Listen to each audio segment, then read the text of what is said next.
मेरा नाम वैभव वाघेला है और मैं जयपुर का निवासी हूँ। हमारा काम शादी ब्याह में मंडप सर्विस देने का है। दुकान पर ज्यादातर काम हमारे नौकर चाकर करते हैं और फंक्शन की साइट पर भी वही लोग मंडप लगाने जाते हैं।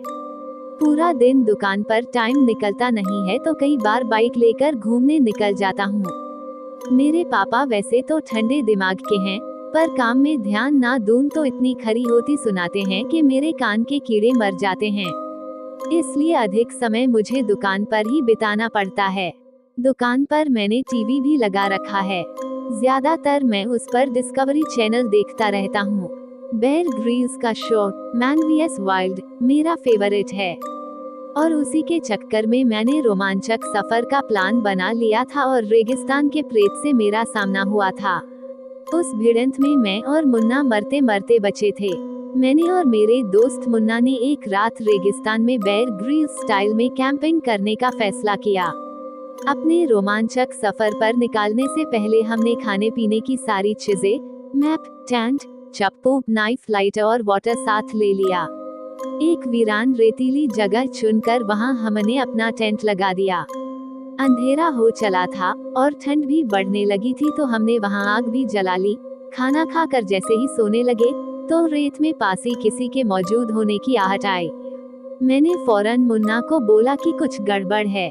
मुन्ना ने टॉर्च निकाली और आसपास देखा तो हमें पता चला कि कोई हमारे टेंट के पास बैठा है। उसकी पीठ हमारी ओर थी और वह शायद सिगार पी रहा था। चून की धुआं निकल रहा था। सिर के बाल उसके बहुत छोटे थे और उसके सिर के पीछे एक लंबी सी चोटी थी। हमें हैरत हुई कि ऐसी वीरान जगह पर यह आदमी क्या कर रहा होगा। कुछ देर बाद हमने सोचा कि इसके पास जाकर उसे पूछते हैं कि तुम कौन हो और यहाँ क्या कर रहे हो। मैंने और मुन्ना ने जाकर उसे आवाज दी, पर वह पलटा नहीं। हमने फिर से उसे आवाज देकर पूछा कि आप कौन है। इस बार उसने हमारी ओर देखे बिना ही अपनी मुट्ठी में रेत भरी और पीछे हमारी ओर फेंकी। हमें लगा कि शायद ये कोई पागल सरफिरा इंसान है। हमने दोनों ने वापस टेंट में जाने में ही अपनी भलाई समझी। कुछ देर हुई तो वह रहस्यमय इंसान बैठे बैठे ही हमारी ओर सरकने लगा। अब भी उसकी पीठ ही हमें दिख रही थी। छोटे बच्चों की तरह घीसट घीसट कर वह हमारे टेंट के 10 फीट की दूरी पर आ गया। अब हमें डर भी लग रहा था और गुस्सा भी आ रहा था।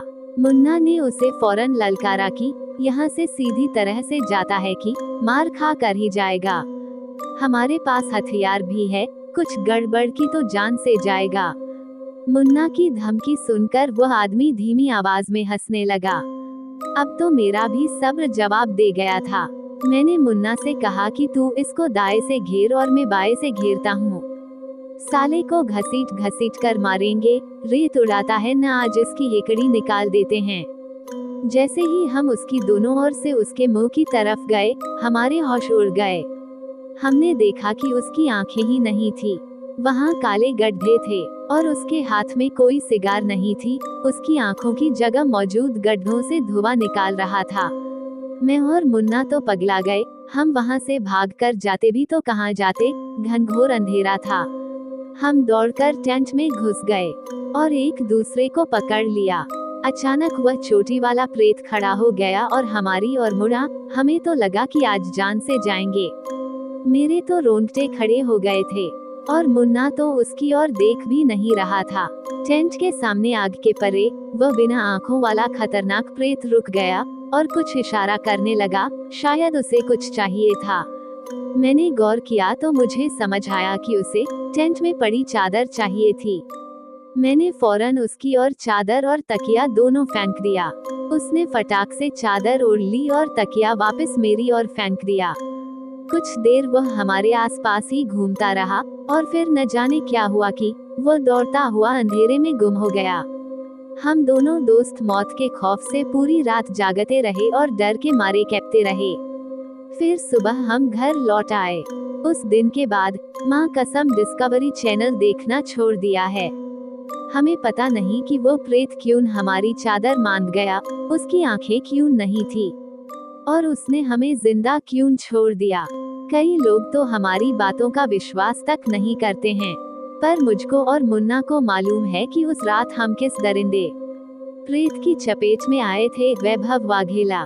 यदि ये कहानी आपको पसंद आई हो तो अपने दोस्तों और अन्य लोगों के साथ शेयर जरूर करिएगा।